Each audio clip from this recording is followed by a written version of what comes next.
Today's training might be a little rough. You sure talk a lot. What's up, guys, and welcome to What the Gaming. What the?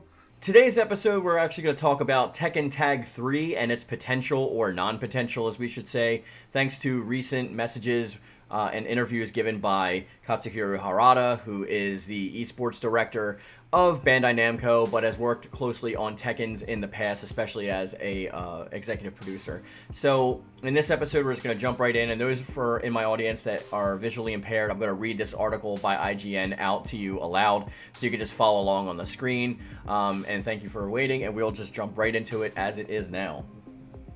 Katsuhiro Harada says casual fighting game fans would struggle to master a new Tekken Tag Tournament, better off as a separate mode within a standard Tekken game. Tekken spin-off Tekken Tag Tournament won over a generation of fans, not just for coming out alongside the PlayStation 2 in the year 2000 and having an amazing Tekken bowling minigame built in, but for being a quality Tekken game in its own right. A sequel followed in 2011, but since then Bandai Namco has remained quiet on the prospect of a series return.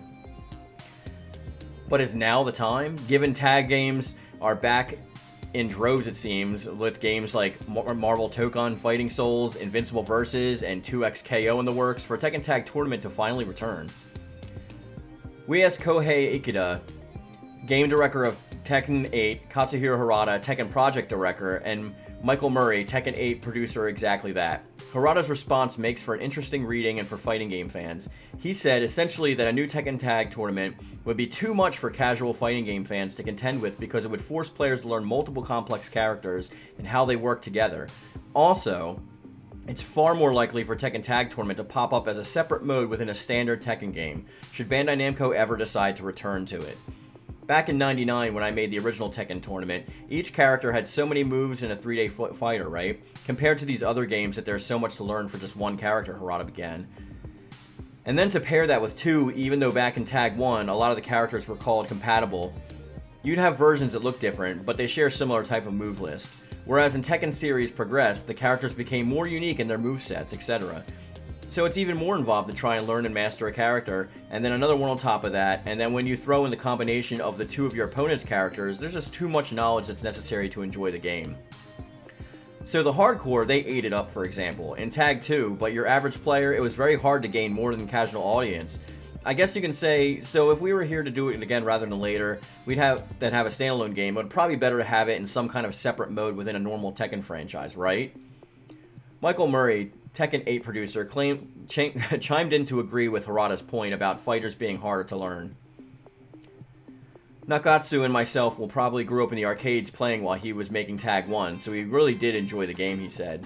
I guess we're more on the hardcore side because being able to use several characters and such, and we love Tekken Tag 2, but are fully aware that there are just so many people that couldn't get a handle on it because of the knowledge that was involved. So it seems that Tekken Tag Tournament is consigned to history, but Tekken 8 continues. It's worth reading the interview in full, blah blah blah. Here we go, you're seeing it on screen now, and as it is.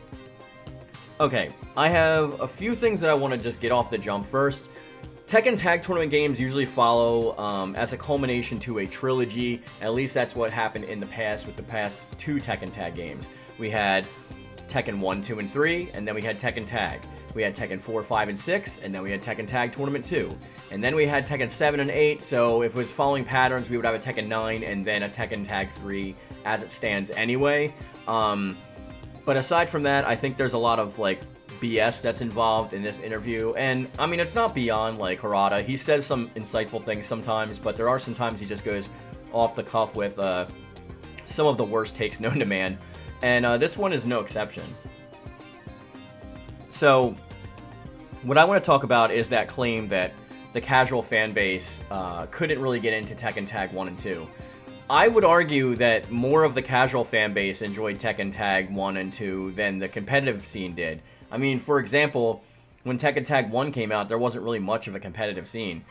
And to his, allotment of, some characters, even that are named differently, are really similar in how they played, he's talking about characters like Bakdo-san and Hwarang, they use similar styles, so you put them together on a tag team and they're compatible enough.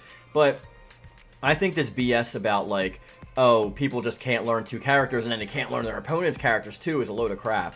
Because, even though, a lot of people that I play with personally aren't pro by any means, This whole like new generational thing of like having to have one main in a game and only playing with that character and never deviating from that character and just using that character forever in that game is completely stupid to me, because you're basically paying like 70-80 bucks for an entire game for the experience of playing with one character. First of all, and a lot of these people also don't even touch the story modes. They just go into arcades, training, and online, which is fine. You bought the game, you can do with it whatever you want. But I don't think that portion of the fan base should be focused on, especially when it's people like Harada who are looking at it, who's the director of the esports division. So of course his whole entire focus is going to be on the esports. Most people are pretty okay with most of the characters in a game. If I'm playing Tekken, there's also basic moves that are built into Tekken that most characters learn. If you're talking about like a super combo string or something like that, then of course I can see that there's going to be an issue with some players. But that's not usually the case. Every fighting game is technical. Every fighting game is going to have, you know, the deepity that's beyond like actually doing the surface level stuff. I don't care whether you're playing Naruto Storm, whether you're playing like Tekken, or whether you're playing Street Fighter. Like, there's going to be people who are going to be pro at it, there's people that are going to be casual at it, and there's people that are in the middle. Most people reside in the middle. Like, I can play Tekken against somebody and I can pretty much pick anybody, and I'm going to know how to use them basically just because I know the mechanics of Tekken in general. They don't have to be my main or somebody that I've used a billion times in the past. Most of the time when I play with my friends, like if I'm playing with like Shad, for example, we put stuff on random most of the time, and he's far better at me than most of those fighting games.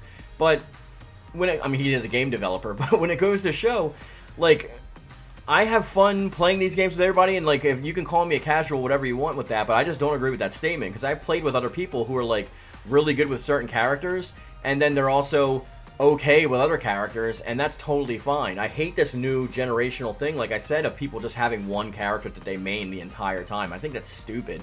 I think it's like a waste of money. I think it's a waste of the game, the waste of the potential, and I just don't understand it. Like, I mean, if you fancy yourself to be like a pro esports player or something like that, I guess you got to spend all your time into like these one characters so you can learn all their combo strings and then the people that you're going to learn against them. But it's just like a bad argument when it's talking to selling a game to the general public.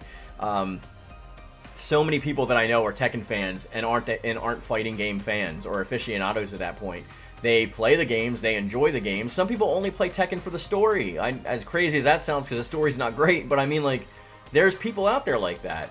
And when you take away these features and you take away stuff, that's when people get upset. It's not about like, oh, they have to learn more than one character. I think that's totally insane that he even said that. It's like totally like not even in the mind's eye of like his community of people who's trying to sell this game to.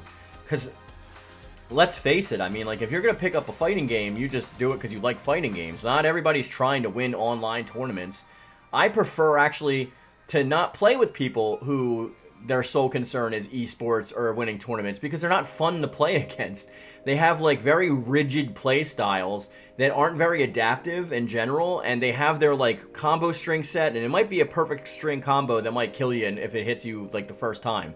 That's not that impressive to me. That means you studied your ass off, good job, and you learned this one combo string or a number of combo strings, and you can take an opponent out by juggling or abusing the mechanics of the game, whatever you want to do, whatever you want to call it.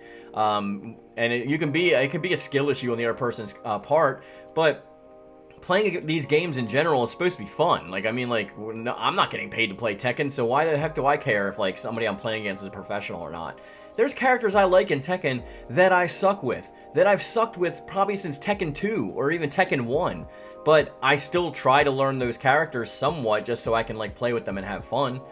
It's just like, I can go off on a tangent for that for like forever, but like, it's just a really ridiculous statement that he would just straight up be like, players are too dumb or too lazy to learn more than one character, and especially if they gotta learn characters they're fighting against. That's a completely oxymoronic statement there. It's paradoxical.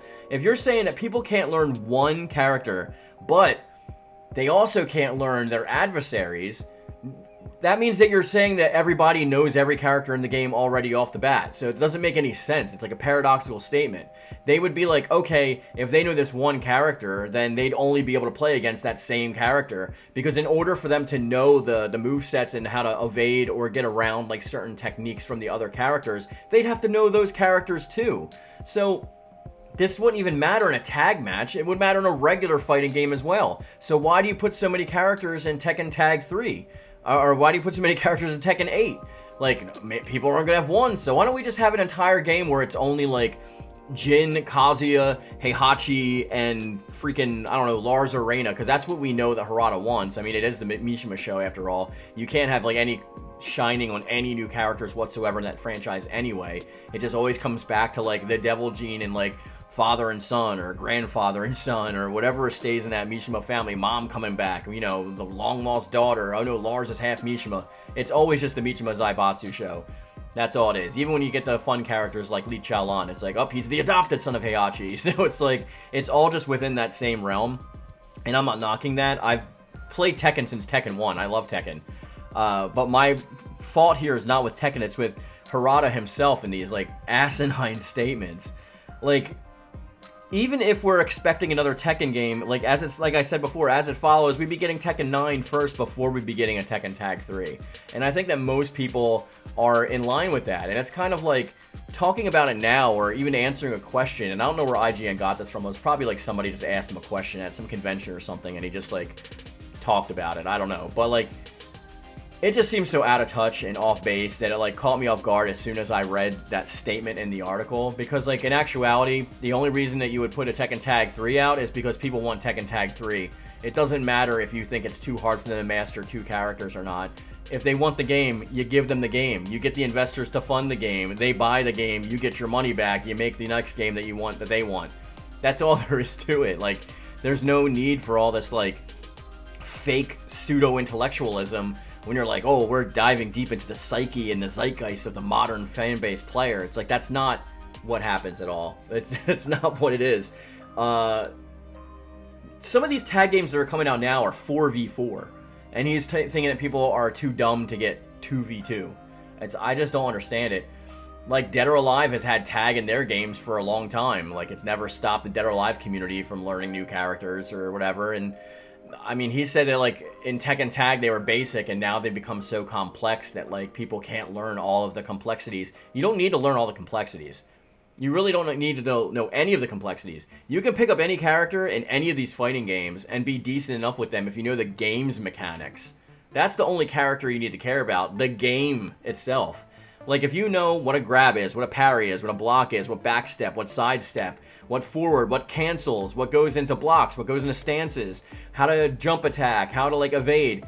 If you know how to do these things in your game, within the game system, you can become decent with any character that you want to play as. If you know how to tag in or do a tag in combo or a tag in grab, like, any of that stuff you can figure out within the game's tutorial itself. And then, like, you can just pick any character and you can just fart around. You can do punches, kicks, lows, highs, mids, blocks, parries. You can do whatever you want to do to become decent at the game, especially when you're just playing with your friends, let alone like esports or something like that. But I mean, like, it's just ridiculous that, like, you would think that in this day and age that, like, people would be like, oh, like, you can't get this game because, like, you're not smart enough to play this game. That's just insane to me. It's crazy to me. Like, oh, Tekken Tag 2 didn't sell well with the audience. Yeah, I like Tekken Tag 2, but it's not, like, great. You know what I mean? Like they mentioned in the article, Tekken Tag 1 had Tekken Bowling, which was awesome. They brought that back in Tekken 7, but you had to pay, like, $16 for it, and then it didn't even have online, like, versus or co-op.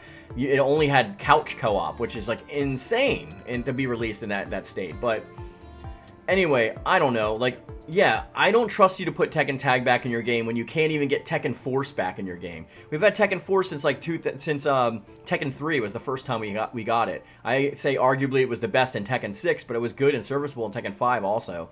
But then we go into this Tekken 7 gets rid of it, Tekken 8 gets rid of it, but they put it back in part of the story where the Jacks are freaking T-posing the entire time, and you can't even have fun with it. You can't pick your character. It's very limited from the roster. You're getting, like, the specific character you're supposed to fight with.